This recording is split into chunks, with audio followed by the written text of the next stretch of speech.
I just wanted to, I will speak in both languages because एक मेरे काम की भाषा है, एक मेरे सपनों की भाषा है. So, मिनिस्टर साहब, हमारी इंडस्ट्री में बहुत कमियां हैं, लेकिन हम अनग्रेटफुल नहीं हैं.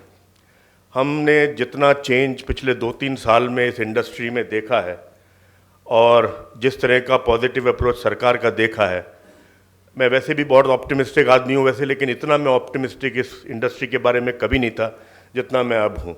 तो मैं ये कुछ स्कीम्स रिकाउंट करूँगा क्योंकि मैं बहुत ट्रैवल करता हूँ हिंटरलैंड में, जो बहुत एक डिफरेंस कर रही हैं. तो मैं आप सबसे जितना भी हम धन्यवाद कर सके वो कम है, तो आप सबसे अनुरोध करूँगा कि एक बार let us give him a standing ovation. आप सब खड़े होके सरकार का सत्कार करें जो काम किया है. Sir, this was our long-standing demand to create a forum like the National Advisory Committee, and I am very sure that this will, along with the government and other stakeholders, will give us an opportunity to discuss the problems of the industry, to see opportunities and how can we claim those opportunities and overcome those obstacles. So I think this decision will be one of the I would say game-changing decisions in this industry. That's what I feel. I also took I would say, how should I put it? I looked at what the government schemes have done in past few years because they have been announced. And I must tell you that several schemes instituted by this government are playing wonders. And some of the schemes I have highlighted: the Animal Husbandry Infrastructure Development Fund. It's a 15,000 crore fund.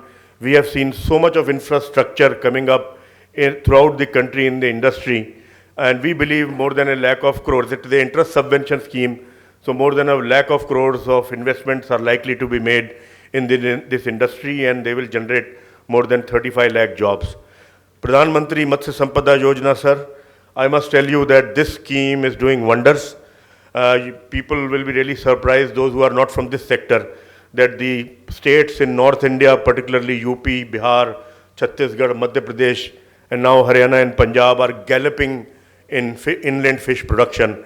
And we are also seeing signs of some shrimp production in North Indian states. So this scheme is 20,050 crores. The target is to get about 1 lakh crores in export in, or double exports by 25, and I am very sure we are going to be there. Almost 60 lakh additional employment will be generated. Inclusion of animal agriculture in Kisan credit cards has definitely eased life of our farmers. Otherwise, also, I think some of the decisions which have benefited the industry, Neeraj talked about this import of soya meal, which almost saved this industry, and you can see my chart that how prices which were exorbitant came down and changed the game for this industry as far as survival is concerned. I think bird flu has been hitting us. I must tell you that the decision to make the vaccine within the country with our strains, with our Atmanirbhar technology, I'm sure that we will do wonders here considering what we did in COVID. If we can do that in COVID, we can do that in any sector in this industry. Then there are other schemes like Rashtriya Gokul Mission and so many schemes which have promoted milk processing.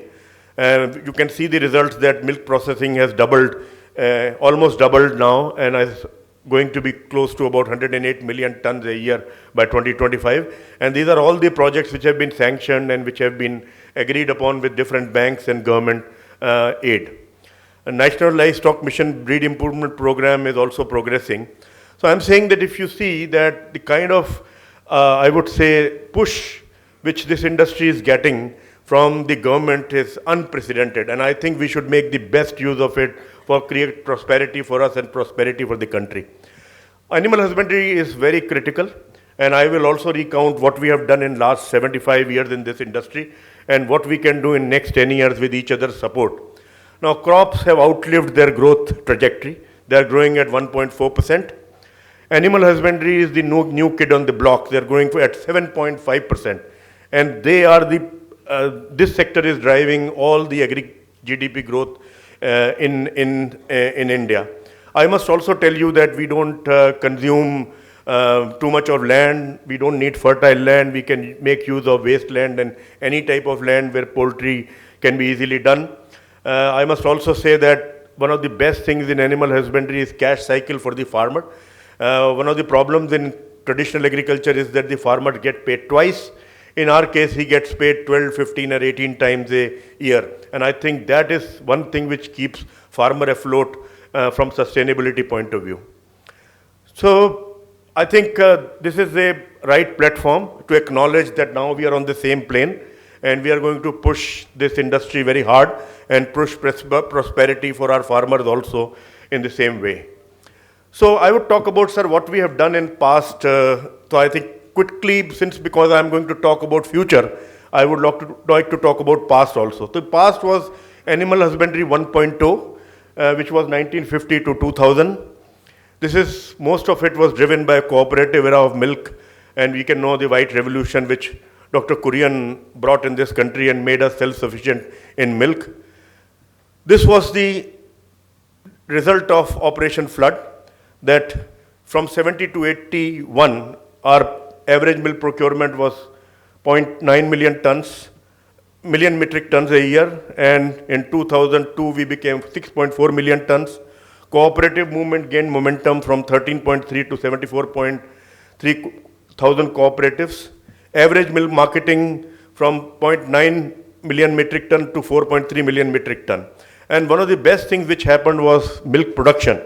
I think you can see that by 2000 we were at about 81 million tons, and in 1950 we were 17 million tons we were importing milk. The per capita availability of milk also shot up, and it reached almost 217 grams per day in the first phase of growth for animal husbandry. Apart from that, there was a lot of institutions for development of industry set up by the government. MPDA has done a marvelous job in making us a aqua exporter of great relevance in this world. Similarly, National Coordination Committee started by Venkis has done wonders for our egg production business, and I think it has really revolutionized and brought us to the third position in the industry. Then All India Coordinated Research Projects, increase in veterinary college and aquaculture colleges also gave a lot of support to this industry. This is what happened in the first 50 years. Population almost doubled, food grains tripled, but look at what milk happened. Almost quadrupled, fish 7 times, eggs 20 times, and poultry 5 times. So this is the kind of growth we assured. Animal protein as a percentage of GDP was 20% in 1950, and it became 23% in 2000. Protein per capita availability in an increasing population rose from 44 to 55 grams. Then we assured Animal Husbandry 2.0 when we brought participation of private sector, the era of value addition and efficiencies in all sectors of animal husbandry. We can see private sector in dairy created capacity and production innovation, and production in million tons from 58 million tons has gone to about 210 million tons. 45% procurement today of surplus milk in this country is through private players, and almost the capacity for processing has tripled. And you can see the journey which cooperatives in the private sector have taken in value addition, because we are eating more and more milk than drinking milk now, as milk products are getting lot of acceptance by the consumer. Rise in aquaculture is something which proved that our farmers can handle sensitive species also. You can see the glory of MPDA and aquaculture exports, that in FY20 we came to something like almost $6.6 billion, and we are hoping that FY25, if we get to our target, we will be close to about $12.5 billion. And the private sector took this opportunity, and we can see several very valuable companies getting added in this sector. BMR, Vishakha, they're in hatchery, Avanti, Godrej Agrovet, CP Feed, and Nikanti and other companies in processing. We are one of the biggest exporters of shrimp now, and I think it is just a matter of time that we'll become the biggest exporter of aqua in this country. Poultry has been a very, very great story in past 20 years, and our production and productivity have galloped.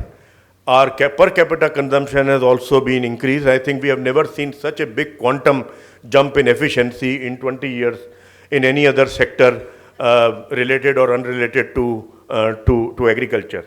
Now, vaccines penetration has gone up, medicine availability and penetration has gone up, breed improvements are there, and huge strides have been made in nutritional improvement, and I think that has resulted in huge efficiency in this industry. Integration has really added to a much slower growth in prices than in a lot of other food products. So I'm saying that poultry has been one of the biggest drivers in animal husbandry 2.0, that is from 2000 to 2020. Again, I think animal husbandry sector stole the show.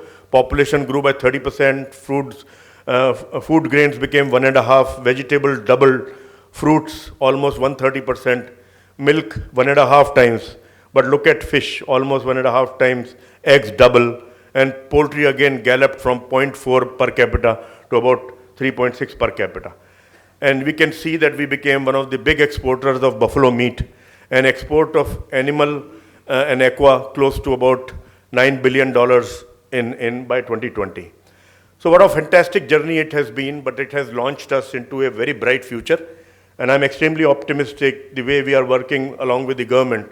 I'm very sure this is not too far, and mostly my predictions will be surpassed a year or two ahead of what I have predicted. So India and India for world, opportunity for both. I'm just capturing the vision of this government, that they want to be Atmanirbhar, but they want to also play in the globe. And I must say that one of the most, I would say, encouraging thing is that at one time we were importing armament, and today we are exporting armament every time we are hearing. So I'm talking about technology is something which is a passe in this country. We can make global vaccines, we can handle global species, we can produce world-class products. And I was just reading that we will be making almost 3/4 of cell phones in this country, which is again a very top-class technology. So I think we have arrived. So we believe that the demand for our products is going to go through the roof. Population will go to about 1.5 billion, 150 crores by 2030. Incomes will double at current prices. Milk mostly close to about 300 million tons. Eggs will double again. I think eggs and chicken are unstoppable. So we believe that our industry size will be significant. And I've always been saying that our share in agri GDP from about 37% will get to about half in next 5 to 6 years. And I'm extremely confident, because one of our crystal gazing in 2010 said that we will be 1/3 of agri GDP. We are already ahead of it. And I'm very sure we will get to a half of agri GDP. So this is the world which is opening for us. India's share in world exports in milk is less than 1%, poultry less than 1%. In beef, we are at about 11%. In shrimp, we are at about 18%. And we strongly believe, and this is not out of thin air, but we have done the math, the kind of initiatives people are taking, the whatever organic growth rate we are getting in last 20 years, and the kind of initiative government and private sector is likely to take, we will get to about $25 billion animal husbandry exports by FY30. Government support will be required. There are a lot of challenges. There will be a lot of challenges in sustenance. There will be a lot of challenges in maintaining the leadership we have gained in certain sectors and removing impediments which are there in our growth towards exports and growth towards a very good domestic market. So I think RM shortages he has already talked about. We are going to have a problem in fodder. We are definitely going to have a problem in soybean meal, and maize will be touch and go, because we will definitely be competing with industry as well as human consumption. Please remember that all maize we produce will never be available to us, and if we are competing with starch industry and human consumption, the availability of maize for animals will be at higher and higher prices. So it will drive food inflation. So we have to be extremely vigilant that we just keep pace with the kind of productivity and production we need to sustain this growth in animal agriculture. Import in short term, I think, import of GM soya has done two things. One, it eased the tension of the industry, but also it put one foot in the door for introduction of GM crops, which is likely to be the game changer in future. I must also say that it was the same team at state, Modi ji as Prime Minister and Rupala ji as Minister for Agriculture, when BT cotton came into this country, and that story is told by everybody, and mostly by those people who opposed it that time.